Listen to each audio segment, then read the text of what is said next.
Okay, client engagement introduction. Logistics, some basic stuff. Always, always, always take your shoes off before you go inside anyone's house. It's just a huge sign of respect. Whether or not they'll be like, oh no, put them on, or the house is dirty, it's still, again, every step in sales is about building trust. And so by taking your shoes off, they're like, oh, this person's going to trust or he's going to respect my property. So they don't, you know what I'm saying? So that's really important, even if it's not important that your shoes are off. Now, if you're at a construction site and there's like plastic on the ground and contractors running around with boots and sheetrock, okay, leave your shoes on. But you get the idea. Always take your shoes off. And don't stink. Like, wear clean clothes. Be clean, wear deodorant, look good, smell good. And another thing that I have heard I've actually been guilty of this, is my towels have smelled. I think I washed them and they got mildewed, or the towels had a mildewy smell. And when you're coming inside someone's house, people really notice smells because you're in their zone. So make sure your towels are clean and fresh and dry. You're not using dirty towels. And also that yellow or the Golden Glove, the Ettore Golden Glove scrubber, that thing gets dirty. You got to spray that thing out every now and then. Keep it clean. Keep your gear clean. I'll go over gear maintenance and cleanliness, but that really matters so things don't smell. It smells nice. You got fresh soap in the bucket. Everything's clean. Those are logistics. Okay, get that stuff done. So when you arrive, again, this is really similar to, I'm so sorry, but this is going to be really similar to the bidding, the selling and bidding audio, but slightly different. This is important to know. So a lot of times we'll be arriving to do the job and give the bid. So same process. Look them in the eye, say hello, introduce yourself, and tell them what's going to happen next. Say, hey, we're going to walk around the house. I'm going to get you a price before we get started.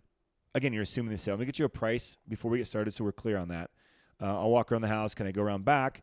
Is it okay to go around back? Yeah, great. When I'm done, I'll knock on the door. Cool. You knock on the door. You say, hey, there's 43 windows.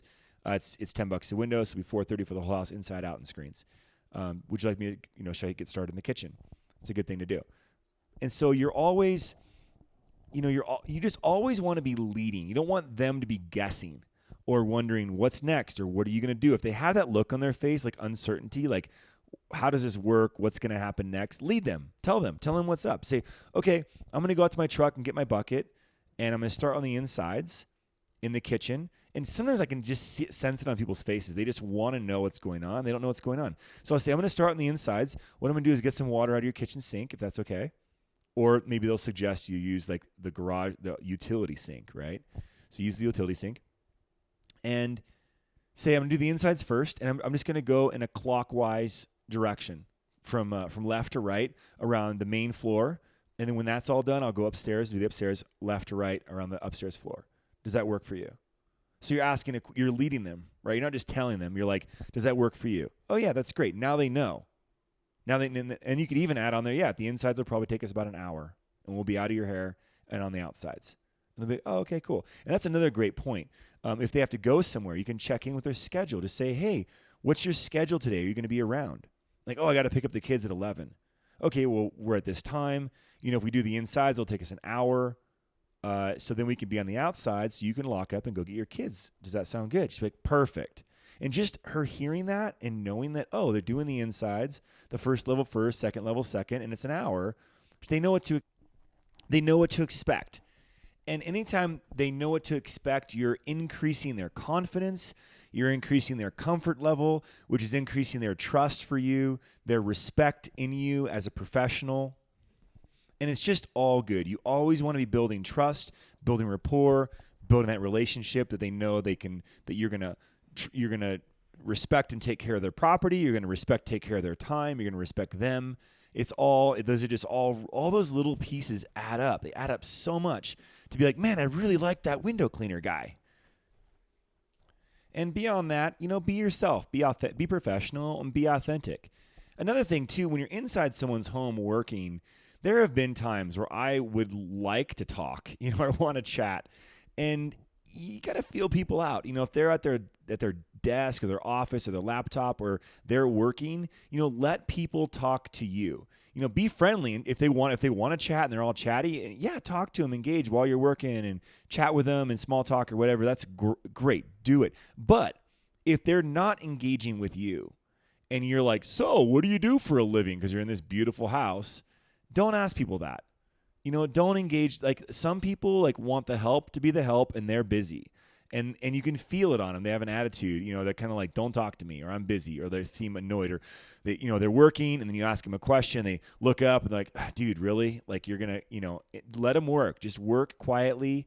Go to work and let people be in this space, and put your headphones on, or just do your work and stay to yourself, and really it's important to be able to navigate that well. If someone is friendly or wants to talk, absolutely, of course, engage and talk with them.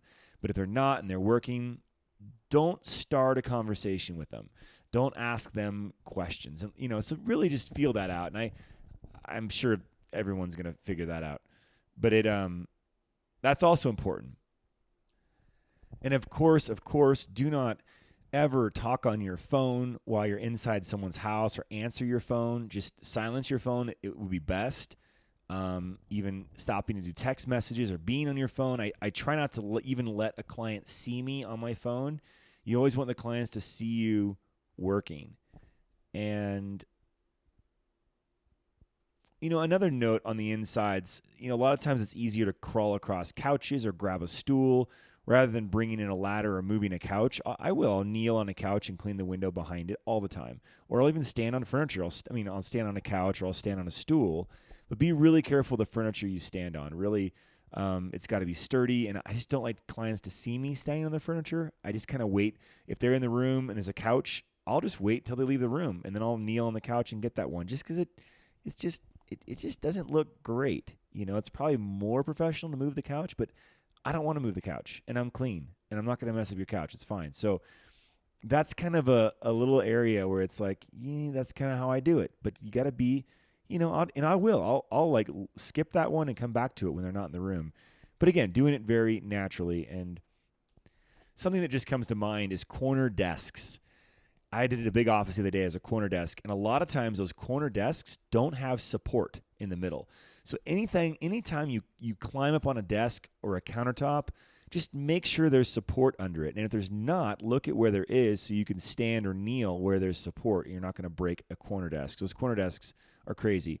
Same thing with kitchen countertops. Another note, this is really interesting. With a kitchen sink, if you're standing on a kitchen counter, and sometimes you have to get a tall window, stand on a kitchen counter, and the counter wraps in front of the sink.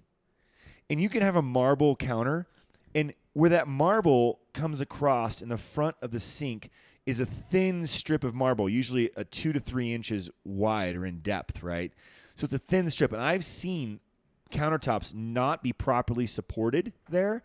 And so if you step on that countertop, whether it's wood or marble or granite or whatever it is, where this in the middle of the sink, but you're on the countertop in the middle of the sink, that part can break. I've heard of it breaking before. I think I don't know how, someone told me it broke, or someone stood on it and it broke. So just always, even on kitchen counters, I always step over the sink if I have to. But again, it's kind of shoes are off. I kind of try to wait to do that part when the client's not in the kitchen and my feet are on their counter, and of course, wipe the counter, clean the counter down when you're done walking on it if you have to be. Okay, that's it for now for client engagement introduction.